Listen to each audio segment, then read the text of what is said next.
اللہ دے پاک پیغمبر محمد رسول اللہ صلی اللہ علیہ وسلم فرماتے ہیں او مسلمان خوش نصیب بندہ جڑا رمضان دے اندر ایمانن و احتسابن ایمان دی حالت دے اندر روزہ رکھن والا ہے۔ اللہ دی قسم ہے مشرک دا روزہ قبول نہیں ہوتا۔ کیوں؟ مشرک دے دل دے اندر ایمان کوئی نہیں ہوندا ہے۔ جس دل دے اندر شرک آ جائے اوتے ایمان کوئی نہیں ہوندا ہے۔ تاں تے اللہ دے پاک پیغمبر فرمایا من صام رمضان ایمانن، پہلی شرط ہے بندہ مومن تے موعد ہوے و احتسابن، اپنا محاسبہ کرن والا ہوے۔ یار پچھلے رمضان دے اندر میں روزے چھوڑ دیتے ہیں، اس رمضان دے اندر میں چھوڑنے نہیں ہیں، پچھلے رمضان دے اندر کمیاں کوتاہیاں ہوئیاں، اس رمضان دے اندر کرنیاں نہیں ہیں، پچھلے رمضان دے اندر عبادتاں نہیں کیتیاں،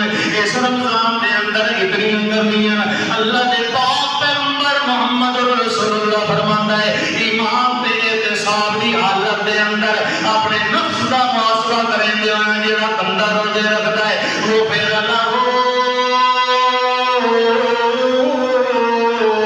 ما تقدم من ذنبہ، اللہ دا پاک پیغمبر فرماتا ہے اس دے پچھلے سارے گناہوں اللہ تعالی معاف کر دیتا ہے۔ اللہ دے پاک پیغمبر محمد رسول اللہ فرماتے ہیں تے او بندہ جڑا روزے دی حالت دے اندر روزہ رکھ کے توڑ دیتا ہے، ساری کائنات دا امام فرماتا ہے میں نیند تے خواب دی حالت دے اندر ویکھیا ہے، خواب دے اندر دو فرشتے آئے، ایک نے مینوں سجے موڈے کو پکڑیا ہے، دوسرے نے مینوں کھبے کو پکڑیا ہے، ایک پہاڑ دے سامنے لے کے گئے، میں آکھیا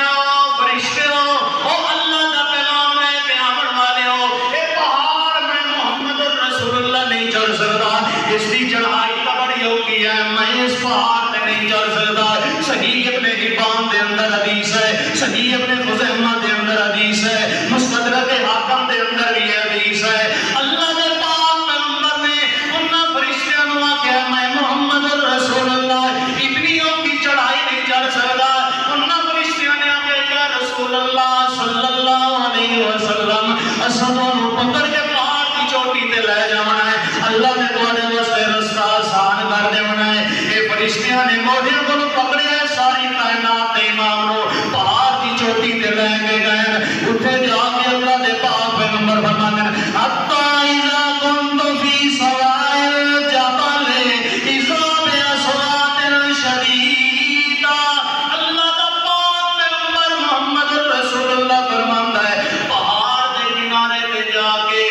مینوں لوگاں دی سخت قسم دی رومن تے تکلیف تے شدت دی آواز